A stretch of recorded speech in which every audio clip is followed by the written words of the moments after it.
Okay, so obviously we've got the amazing Leon with us in the studio.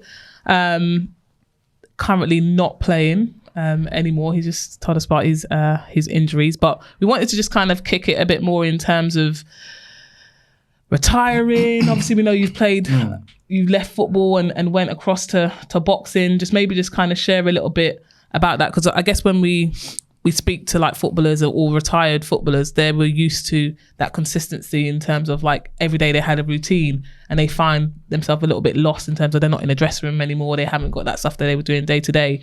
Was you able to sort of sacrifice that in terms of, or replicate that in terms of in the boxing arena, or was it just you stumbled across it?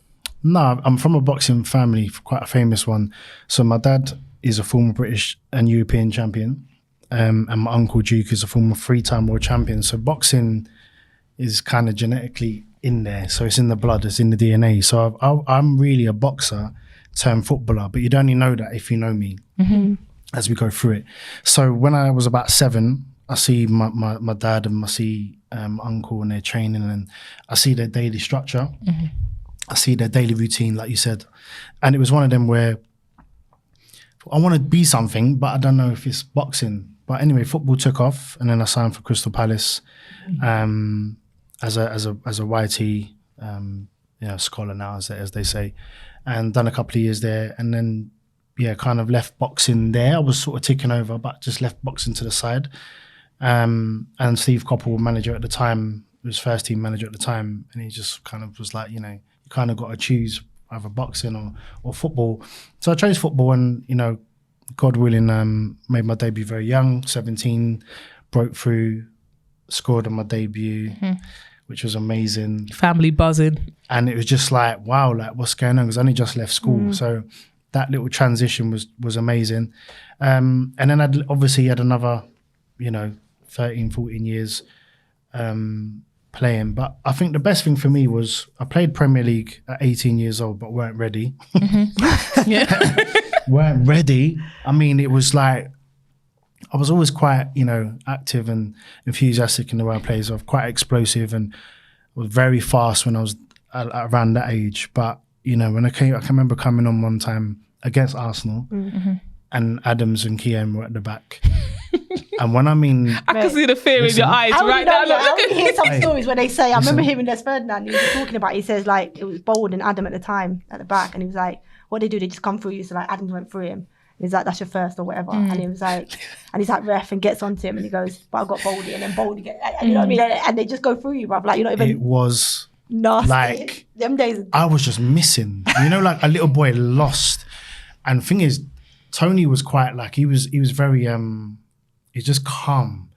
But I remember backing into him and I just went boom. And I just like, my face just changed. Like, oh my gosh. Wow. This guy it was just like a brick wall. I was like, oh my gosh, this guy is. And from then he just done little things that kind of mess with me. And I knew as you go on and you kind of see what my mum would like. Did he pinch you under the... I done all that. But what he'd do is, because he knew I was a bit of a live wire, but he slowed me right down. So I'm sort of, he's like obviously behind me and I'm trying to like just be quite, I was quite South London. You try to think now, but listen, my mum would like tap me on the shoulder. Move the other side. Move around the other side, yeah. That's my trick. I'm just like he's just doing little things like just to throw me off. From that was just like a massive learning curve in terms of where I was at as a player.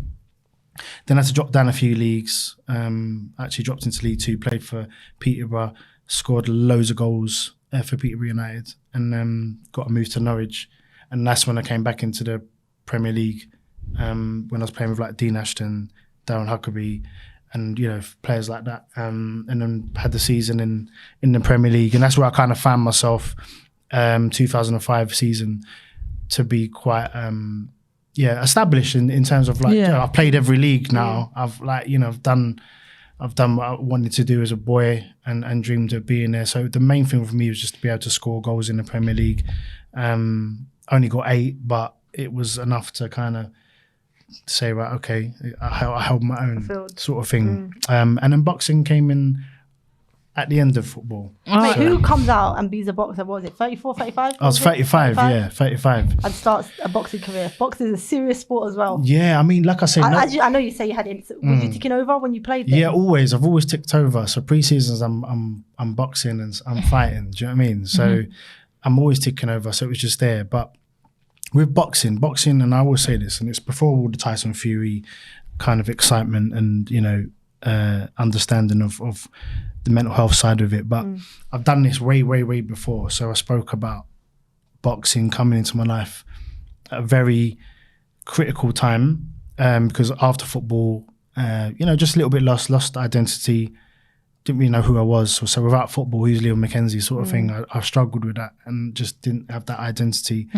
So boxing just fell into it, and you know what, it was an experience. I got to elite level in terms of, you know, I was that close from being English champion. I won an international title, fought for a Southern Area title, and the 2 fights that I did lose was my last 2 title fights, and I was 39 at the time. So it's not easy going into professional boxing, but to go in at 35 years old was a big deal in terms of.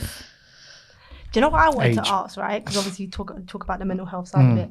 You're doing work now, right, around that with some of the always, clubs, right? Do you think there's a need for helping young players when they're young, whether they make it or they don't, preparing them for failures? Because I feel, or even after sport, like, you know, if you make it or you don't, there's no care, and well, there isn't in the women's game, and I'm assuming the same in the men's, for that after of preparing them for failures. And then that support network around that, because you become a product of an agent. That's how I see it. So unless you've got good people around you, like, it's difficult, right? Yeah, there's loads of topics we could cover. So I'm mentoring Crystal Palace under 18s, some of the 16s, just recently at the moment. So I've done a season. This is my second season there, and even when you're going through those, you know, dilemmas, and you see their thoughts, feelings, and emotions, and some are in the side, some are not. Some get injured, some don't. Right, and you see all I kind of wish I had someone like myself when I was their age, just through the sheer volume of.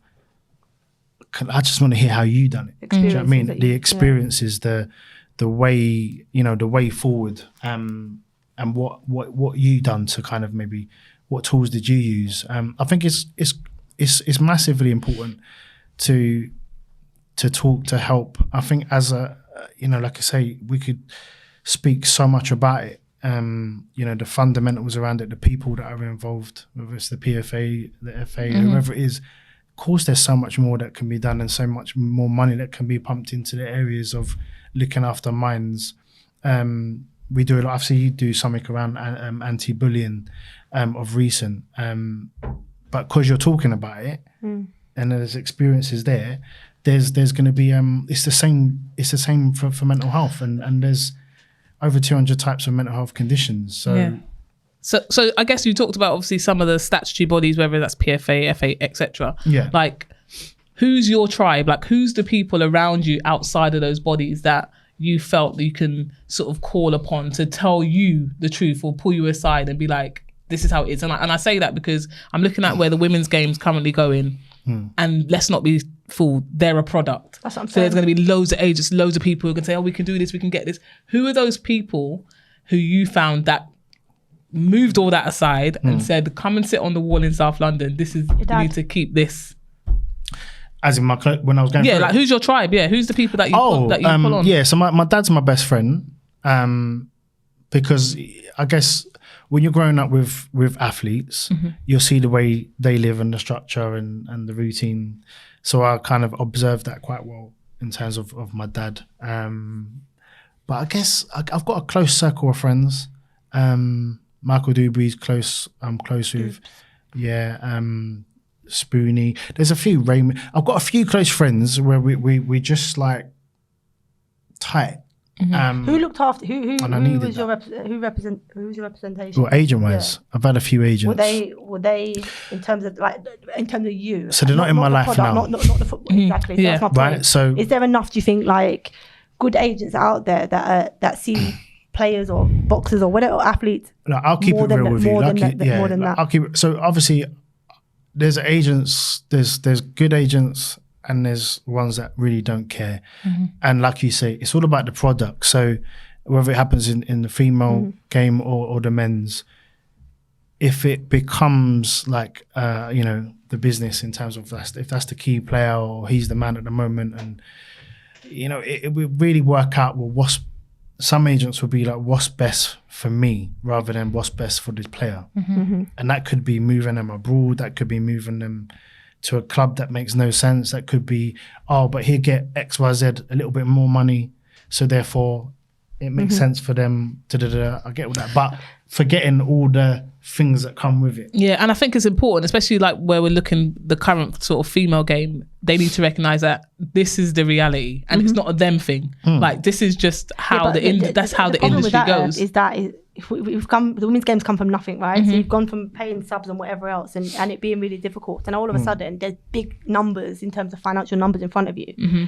And so, I mean, is it greed? I don't know. But all of a sudden, if someone's saying that you can do this for this amount of money, that's all you're seeing. You're just seeing currently right now, they're just seeing pound signs. They're not seeing the long-term benefits or not benefits from it. They're just seeing it's right in front of you. If someone's putting a thingy, contract in front of you of X amount of money, all of a sudden you're like, whoa, and you're just doing things.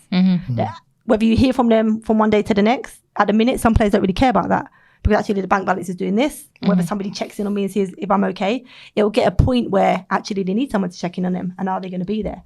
And I think that's half of the problem when you are a product at the moment, because the game's taken off the way it has. So when everything's nice, everything's great, and you're doing well and you're flying as a player, as you know, and everyone wants to know you, and agents, your agents all over you, and you do, but everything can happen in a heartbeat, whether that be through injury, life circumstances, health, family loss, divorce.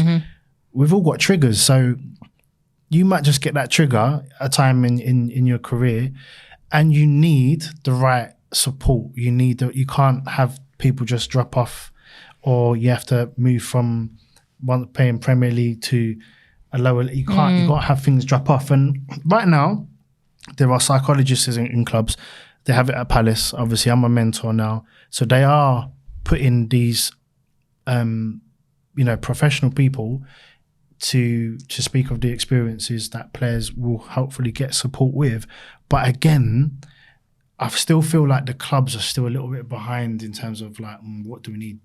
What do we need a mentor for? Or what do we need psychologists for? Like, it's still very much that. And that's the issue. And I think, you know what I mean? Yeah, I think it's an issue. But also I'm thinking, is there really a one club mentality? So the boys get that. Do the girls get that? Well, at Crystal Palace, they've got psychologists. Yeah. And they've got, obviously the welfare care people that will come in and do some great things. So I know they've added that at Crystal Palace. I don't know what that's like. It needs to be a blanket sometimes, say in terms of like the fact that like maybe some people are asking questions like, do we have, these are things like I'm sure are non-negotiable. These are going to be things that help the player develop, regardless if they're the top player, your highest earned, or your YTS. Actually, for every player, they're going to benefit from this support being in place and then being able to access it. So for me, it needs to be a thing compulsory. Because it's the right thing to do, not because you're a product, not because you're going to be sold on for this amount. Actually, and from a human standpoint, that integrity piece, how do you make sure that we've got this stuff in clubs? You know, let me ask something, because obviously your dad, your best friend, I've seen obviously when you did the boxing, I've seen how you used to were, but how important was he when it come to decision making, like helping your decision making when you had your representation or agents, whatever you want to call them? So, like, did he play a big part? Or? No, so with that, which is quite interesting actually. I spoke about this the other day, but my dad's old school. He's born in Jamaica, came over when he was 9 years old. He has no education in football. He has no education in business. He has no education in money. So my dad never taught me how to look after money as such. He just taught me how to love me, and I was a champ, and he'd done the things and taught me how to cook and all these little things. So he had his way of how he knew what he had to do. But in terms of like knowledge and education around, how this all works and who's right for me and who's not a great deal, because my dad in boxing is even worse. So he didn't get involved in it, he just left it up it's to even you worse. It's like, he kind of like, he probably didn't observe as well as he would nowadays, but back when he was fighting, it would be the same principle. And I've seen him with managers and promoters that have shafted him left, right, and centre. So, and that's all over the scale of boxing. There's nothing in terms of boxing. There's nothing for fighters after, which is another reason for. Just because you see, when you see like parents and their kids are on the verge of whether signing or not, and how involved they get, and how it's like, oh, but can you get? I mean, it's all. What was that documentary? Was it at Palace? It was at Palace actually. Yeah. And you had like parents taking their kids, well, this boy can get this deal and blah, blah, blah. That's another issue. And so they're trying to sell their child, who is their flipping blood, as a product to these agents. So like how involved should and shouldn't parents get in terms of like... Well, this is another thing. Sometimes your parents are generally want your best interests at heart. 100%. And they love you. And, if you're happy with what this is, then I've got you. But then you got another side of a parent. And unfortunately, they will be very much, well, if this works for me in my life, you got to go and do this, mate. Yeah. Right? So therefore now it changes everything. Now you're like, I'm looking to pay for houses for the mum. You live into that, you need a car. Okay, you need a car. Like all these things now, it all becomes about what mum's going to get or what dad's going to get. Yeah. And then, hold on a minute, who's most important right here now? So a lot of it is a lot. I think from a women's perspective, women's football perspective, I think that educational piece in terms of like the finances and stuff is really, really tricky. Everything is from the PFA is based around the men's game. So every kind of like when we used to go there and you had people coming in and I know it's changing and it's going to take time to change because there's probably not enough research on whatever within the women's game for these organisations to come in. But they talk about gambling and they talk about X, Y, and addictions and whatever. But they haven't got examples of that in the women's game to share with us. And they talk it heavily from the men's game. So I'm saying these people that are coming in, they need to be either better educated or resourced before they come in and start talking the way that they do so within who the is women's coming game. in? So in the women's game, just to break it down. So obviously, like for myself, like I can go and speak wherever, right? So like I know like sometimes there's a few women the girls at Palace now and I know that some of them would be like, sometimes I'll speak to them and we talk and that, but they're going through lots of things as well. Do you know what I mean? Even like from a educational point of like what to do with money. How do you manage money? Like they don't act, a lot of them don't know. Nothing. Right? Because there's no education around it. So I'm like, well, why are we not implementing that then in that area? And this is my whole point in terms of, we talk about the sport and where it is. If you look at the WSL and the players that are getting into the elite level, they're middle class players. So whether the young player knows that or not, the family behind them has that educational business aspect. Right. When you're going further down in the leagues and maybe your championships where actually there's more inner city girls playing, they won't have that financial literacy. They won't have that support. There wouldn't be those parents potentially coming, asking those questions to clubs. So this is where, again, the transition, you get promoted. Palace now gets promoted to the WSL. Money's coming in, deals coming in. They've scored a worldie. They're now on the face of magazines. Who is going to educate them? Because it's overnight. I think in some cases, if it's overnight and not even big financial gains. So what I'm saying, some of the contracts are not even Liverpool contracts. You can't live outside of your home with some of the contracts that they're on, even in WSL 1. Exactly. So like I'm even thinking of like Reading when I was there. The contracts that they're on aren't paid. You're not paid well enough even to pay for your own monthly food at training ground because you're not getting enough income. But as you say, without those advisors around you or people that are advising you, because you ain't got money to pay for your food, right? So you ain't got your £100 a month to pay. So when you come into training that you can pay your food, but you got money to come in Balenciaga trainers and tracksuit and whatnot, jumpers and whatever. So they're not even being advised correctly. It's a fashion thing. It's like, I need to look a certain way. I need to be seen a certain way. So already they're spending all their income that they're getting on stupidness. Basically.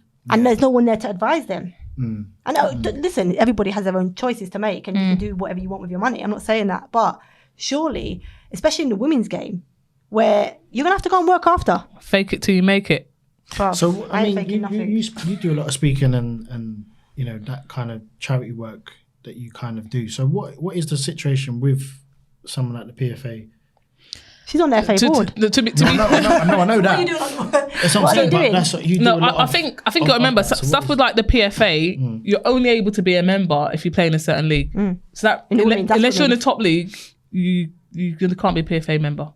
So you've got thousands throughout the pyramid, unlike the men's. For women. Yeah, women. For women. Yeah. So unless you're paying unless you're basically Premier like top level, I think the championships included now. There's some sort of deal, but unless you're in them top, say 2014, the rest of you, the rest of the how whole many more leagues? 7, the rest of the pyramid, nothing. So it's a lot of players. You've got, so that's what I'm saying. Just say every club has 25 players max. Only those players can access this support. So when you're talking about how you want the game to develop, how you want the older generation to be part of what's going forward, you've got decades of players who cannot access the women's game, who have been the foundation of the game. So you talk about celebrating maybe the old lionesses, and they're giving them caps, and they're giving all this stuff. They want more coaches, they want more referees, but they're not part of the system. So give more jobs to former players to go in and do these things and provide experiences. No? It sounds so easy and so black. It does. And listen, I've only just become a mentor, and obviously I've done all the mental health stuff, but I've only just got this role now because of certain people, like obviously, you know, Dougie Freeman brought me in, Steve Parish understood the rhythm of, do you know what? Makes sense. South London, Leon, he's walked many paths. No, this is going to work. But unless someone's there to champion that. But if you don't have that support, then you're missing. And this is where we are in the women's game. There's so many players that's the issue. that are just missing. I guess last question from me, because we talked about the transition, the great work you've done, coming into clubs now, in and out of the ring. Are you happy? It's a trick question for me. Okay. And the reason I say that, because he's happy he's sat here right now. He's happy happiness. I'm between you two now, isn't it? Like it's a big deal. No, I think happiness comes in form. It's momental. It's moments, right? So I'm not happy all the time.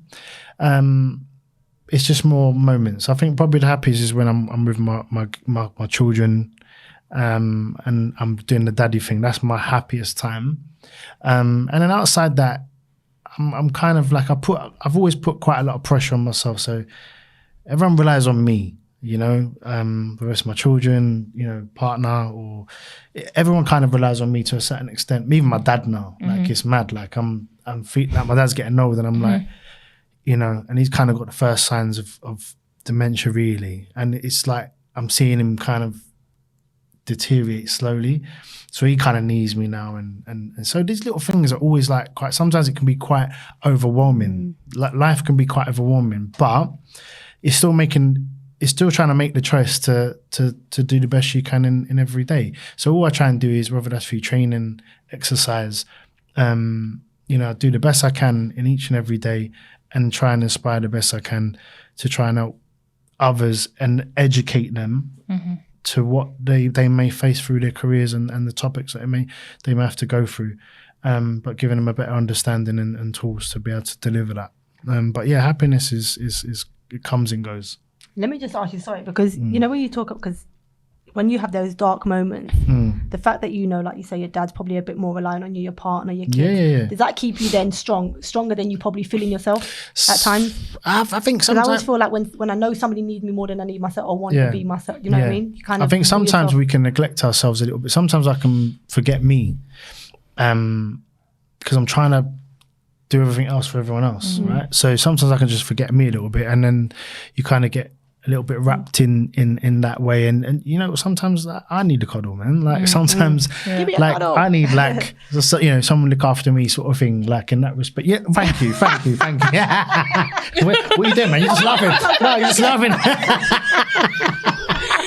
No, on the real. I think you know, to really kind of like understand everything. Once you understand yourself, the healing process takes time. Like I've had loss, and you know, gone through divorce and blah blah blah, everything. But the healing process is what it is to kind of make you develop in yourself and understand like what it is for yourself. And you know, sometimes it can be quite lonely, because you know, when it's quiet, it's quiet. I'm quite an active person. I like to try and, as you can probably see, quite active and like to do this, to do that. And I never really sort of stop. Yeah. And when I do stop, I can kind of struggle a little bit. and think, okay, I feel like I'm not really doing nothing. I'm doing fine. Yeah. But sometimes you can feel like you're not really doing much when you're not doing nothing. But actually, you're all right because you've done so much. And sometimes you have to just be kind to yourself and understand your position and make the experiences work for where you are now presently. And let your thoughts be action. So how you think is the thoughts process is the big thing in terms of how we think is what's going to be, projected. And I try and really train my mind and get my thoughts into a place where, I'm doing the best I can. You sound like you're very resilient, and I think, to be honest, from south, not west, south. Do you know what it is? They're ganging up on me. Oh, all right, you lead that way. All right, cool. No, but I think obviously people talk about resilience and they ban that word around quite often, but sometimes people think resilient means you need to just keep being hard, like keep on. But actually, resilience means when it's needed, you can come up and use your superpower or your armors to be able to overcome something and then come back down. Some people get the wrong mindset that they have to consistently be resilient. Actually, the best people that are resilient are able to solution find when the time needs them and then come back down to just their day-to-day stuff, like being susceptible to love and care and affection the same way you want to give it all the time. So a fight it ability. That's like I'm saying. I always say these 5 words help save my life. Like fight it, get help, talk, because I truly believe if you fight what's going on and you talk, which is the big therapy and everything. I was all right then. Do you see what I'm saying? Yeah, so you can talk, innit? Yeah. That will result in feeling better. And like I say, mental health is quite a big topic. It's a massive topic for me because I've experienced it a massive part of my life, and I'm lucky. Listen, I'm gonna say lucky. I'm fortunate still enough to be here. That's the reality. So when you talk about resilience, when you've tried to attempt your life and you come out of that, like you can't get much lower than that. So it's one of them where like, I don't want to ever be back there again, but also what am I leaving behind? So I've got my children, I've got so many things to think about. So now there's a resilience that comes from that naturally. So when like I look back now and I think, oh my gosh, like I can't believe I was literally at the back end of the career at Charlton, and I'm like, I'm feeling the need to check out. I don't realise where I'm at that precise moment in time, but the trauma that I leave behind is what made me get up and fight. So suicide is a big deal. You know what I mean? Like when you look at example quickly, capacity of the O2, what's that? 20,000. So you fill up the O2. So if you times that by 10. 200,000, right? So 200,000 people attempt their own life each year. 200,000 people, 125 people per week actually succeed. And 18 people per day are gone because of suicide. So for me, my passion is to try and install a different type of hope, education, and 100% talk about experiences. We get arrogant people in the world and be like, oh, talking about it again. Well, yeah, sometimes you have to talk for the ones that are in true need. It's not for the ones that are, I've heard it before. No. Let's think about the stats, and let's think about people that are taking their lives. That's within sport, but also within society. Well, guys. If you haven't been inspired, boy, then I don't know what you've been doing. Like we could be here all day. I just want to thank you, Leon, for taking the time and sharing your story. It's been interesting pod. I think definitely one of our best ones yet. Oh, thank you. For sure. Thank you for joining us again. Any comments, please make sure you tag us, DM us, follow, subscribe, get in with the vibe. Everyone knows it all now. I know it all now. And we look forward to seeing you again after next. The international. Oh, you're not here, are you? Earth is on the international, Can you guys. wish me luck? Can you wish me luck? You need it. Wish you luck. Yeah, you need a bit more than luck. Guys, I'll see you back with a tan. Hopefully. Very soon.